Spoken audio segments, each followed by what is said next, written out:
Bonjour à tous, vous n'êtes pas sans savoir que le bien-être passe par le corps. C'est pour cette raison qu'aujourd'hui nous rencontrons Magali Laka qui va nous parler du massage phare de son institut, Shambhali Spa, qui porte le même nom, le Shambhali. Alors Magali, bonjour. Bonjour.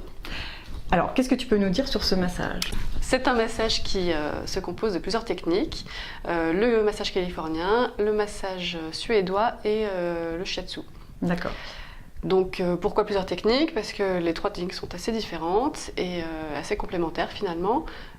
Et alors quels vont être les bienfaits de chacun de ces massages ? Alors le californien, donc c'est vraiment relaxant et c'est, comme je disais tout à l'heure, une prise de conscience de son corps.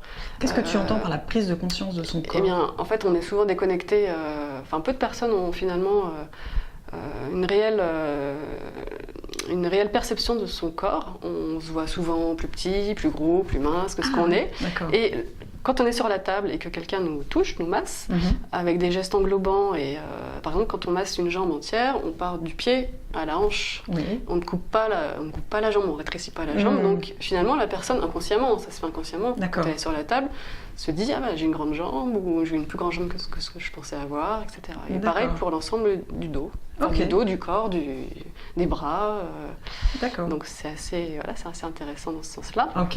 Et puis c'est une approche vraiment relaxante parce que c'est pas du tout, on va pas en profondeur. Là c'est vraiment présenter le schéma corporel de la personne. Donc c'est le massage où on peut s'endormir. Oui, voilà, par exemple, mais tous, a priori tous. Alors le deep tissue, donc le suédois. Alors comment tu peux répéter le nom ? Le deep tissue. C'est un tissu profond en fait. Voilà, le deep tissue. Ok. Ouais. Et donc suédois, là c'est un suédois qui a mis ça au point au XVIIIe siècle, et c'est en fait. Ah oui, c'est pas récent. Non, c'est pas récent. De toute façon, le massage n'est pas récent. Donc là, il s'est inspiré des méthodes égyptiennes, asiatiques, indiennes, donc qui sont ancestrales ces méthodes-là, pour en faire une technique un peu, qui s'approprie sa propre technique. Et donc là, ce sont des points précis sur les muscles. On travaille vraiment la tension musculaire. D'accord. Donc là, c'est plus un travail musculaire et articulaire. Donc un vrai massage suédois, quand il est vraiment fait en profondeur, fait pas forcément du bien tout le temps. Parce qu'on s'attaque, vraiment c'est le mot, on s'attaque aux tensions. Et oui, vous attaquez aux tensions, aux probables nœuds qu'il peut y avoir dans les muscles. Tout à fait. D'accord. Dès qu'on sent... qu'on sent sous nos mains. De toute façon, on s'adapte aussi à ce qu'on sent sous nos mains et au corps de la personne qui est massée. Qu'est-ce que vous sentez sous les articulations ? Parce que les muscles, je peux comprendre qu'à un moment donné, on sent une tension, un nœud et qu'on insiste un peu, mais sur les articulations... ça roule, ça craque, c'est très subtil, bien sûr. C'est pas... on n'est pas un bulldozer qui passe. Mais voilà, c'est très subtil. De toute façon, le massage, c'est subtil et c'est une connexion réelle entre le massé et le masseur. On ne peut pas masser quelqu'un en pensant ses prochaines factures, ou quand on se met dans le massage, on est dedans. Donc c'est pour ça que c'est pas éprouvant du tout, mais c'est une attention vraiment réelle. Ça demande un peu d'énergie quand même. D'énergie, et d'attention. Il faut se mettre dedans, il faut se connecter. On parle de connexion au massé. D'accord. Donc d'où l'intérêt de la prise en charge au début du massage, qui est importante. Vous parlez avec le massé pour... Avant, on parle avant, on évite de parler pendant. Non, pas pendant, mais avant pour savoir un petit peu où il en est, comment il se sent. Voilà, quand c'est une personne qu'on ne connaît pas, quand c'est des clients réguliers qui viennent toutes les semaines ou tous les 15 jours, on les connaît, donc on parle toujours un peu, bien sûr, mais effectivement, on demande à la personne comment elle se sent en ce moment, si elle sent qu'elle a des tensions particulières ou des problèmes médicaux aussi, parce que nous, c'est des massages bien-être qui ne sont pas du tout thérapeutiques. Donc on n'est pas kiné, on n'est pas... pas ostéo. Voilà, non. Donc chacun a sa place et son rôle. Donc oui, effectivement, on pose 2-3 questions avant le massage, pour qu'une fois que le massage commence, on puisse se concentrer uniquement dessus. D'accord. Et alors le troisième, qui est le... C'est le shiatsu, donc ça c'est un massage japonais, donc c'est des points de pression, donc comme je te disais avec le coude, avec le plat de la main ou avec le pouce. Donc là c'est vraiment des points très précis qu'on apprend en formation. Qui sont des points de quoi ? D'énergie ? D'énergie, ça correspond. Après tous les massages on se rend compte que tous, voilà, tous rejoint les points Marma en Inde, qui sont les points de Shiatsu au Japon, etc. On se rend compte. Ce sont les mêmes. Voilà, et on retrouve les Indiens d'Amérique. Avant, on pratiquait aussi. D'accord. Donc on retrouve ces mêmes points. Pourtant, ils ne se sont pas concertés à l'époque. Non, c'est un petit peu loin. Ouais. Et donc, ce sont des points qui correspondent à nos méridiens. Aux méridiens, voilà, c'est sur les méridiens. Voilà, on en a des milliers, de toute façon.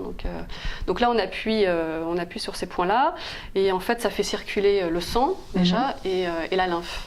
D'accord. Voilà, donc c'est encore plus subtil. Donc là, c'est pas la. En fait, on travaille vraiment différentes couches, le muscle, les articulations, les nerfs, la lymphe, la circulation sanguine. Et ça, qu'est-ce que ça fait? Ça va nous apporter quoi? Une énergie supplémentaire? Oui, le fait que le sang circule mieux. Alors, la lymphe et le sang circulent mieux. Du coup, ça rééquilibre tout le corps. Oui, ça amène après plein de choses bénéfiques. Ça permet à l'énergie de mieux circuler, voilà, de manière générale, c'est ça. C'est le but, c'est que l'énergie se rééquilibre en fait dans le corps et que tout circule bien pour que le système immunitaire soit renforcé, pour qu'on se sente mieux. En général, on sent assez vite les bienfaits. Et si on fait ça régulièrement, moi, quand j'ai commencé à me plonger dans le massage, je me suis fait masser à peu près toutes les semaines ou tous les 15 jours. J'ai pas eu un rhume de l'hiver, j'ai pas eu un souci. On se rend donc compte vraiment, c'est plus que du bien-être, c'est même bon à la santé. De toute façon, oui, le massage en préventif, voilà. Encore une fois, on n'empiète pas sur le domaine médical, c'est pas pour guérir des maladies. Mais en préventif, c'est un très bon complément au milieu médical, voilà, toute démarche médicale. Bon, c'est bon à savoir. Alors retenez bien, le massage est préventif. Pour pas tomber malade, il faut se faire masser toutes les semaines. Voilà. Est-ce que vous adaptez vos massages à chaque individu? Alors oui, tout à fait. En fait, il faut savoir que pour tout massage, en fait, le corps du massé est unique. Chaque personne est unique et singulière. Donc le massage le sera également. C'est-à-dire que quand on masse une personne, on ne masse pas cette personne-là comme on a massé la personne précédente, et on ne masse même pas cette personne-là comme on l'a massé la semaine d'avant, parce qu'elle ne vient pas avec les mêmes tensions, avec les mêmes problèmes. Donc effectivement, nous, on a dans notre panel de manœuvres protocolaires des centaines de gestes, en fait.